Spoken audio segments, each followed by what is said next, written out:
mechanic. Let me go to Cassie with you first. Now, is it you're still employed? You've just missed your shifts? Is that what they're claiming at this point?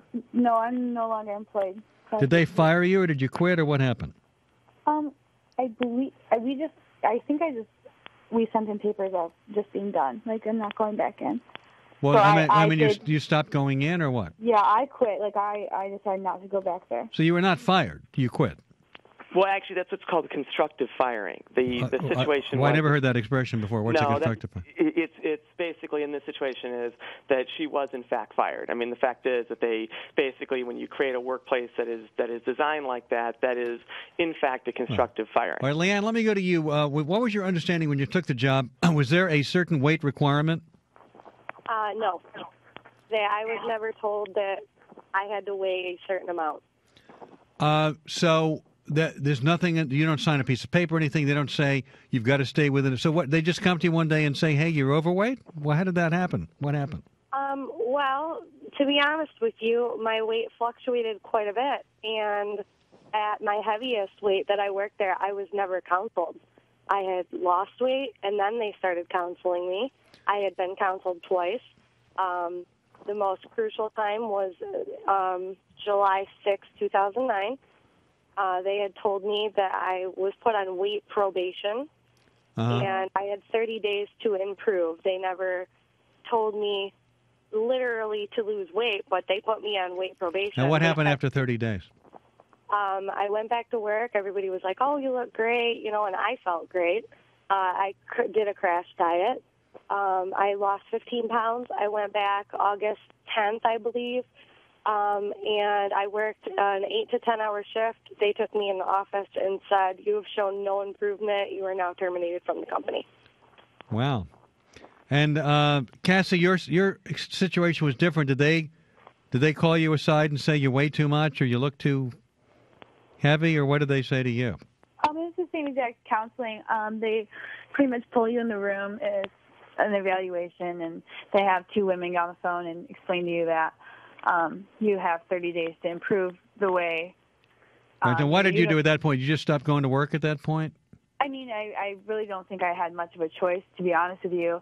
The way I look at it is it was supposed to be a confidential conversation that was let out to not only girls but customers as well. Mm-hmm. And, within a half hour of being home and embarrassed and not telling anyone besides my mother, everyone in the restaurant I feel already knew. And so you didn't do what Leanne did and go and try to lose the weight. You just decided, I'm not going back there, right?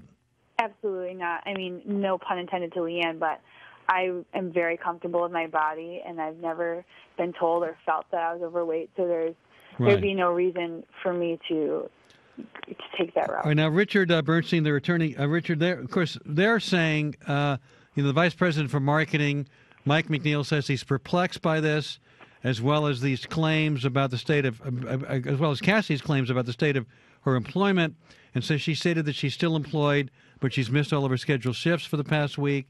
We're now seeing that she claims she was discharged, but no such action has been taken by Hooters. Right. Well, that's, very different because of basically what ultimately happened is, This is a very serious case. This matter is moving forward. And I think what's really important to point out here is that I'm a civil rights attorney, and this is an important civil rights issue. In the city of Detroit, we have a 30% unemployment rate. We have a 15% unemployment rate throughout the state of Michigan. Yeah. These are women who are working to go to school. This is one of those situations where what it really comes down to is what does a woman have to do to keep her job? Would it be fair to say that Hooters would not hire an overweight person or someone who didn't look particularly appealing, whatever that is, subjective obviously, in a Hooters uniform, that they particularly hire attractive women because that's what their business model is? Well, but the fact is that their business model in the state of Michigan is completely illegal. You cannot. So you want to put them out of business? Well, I think that there needs to be a real change to this company. And the fact is that when the vice president, when Hooters was here, they brought in their top people from marketing,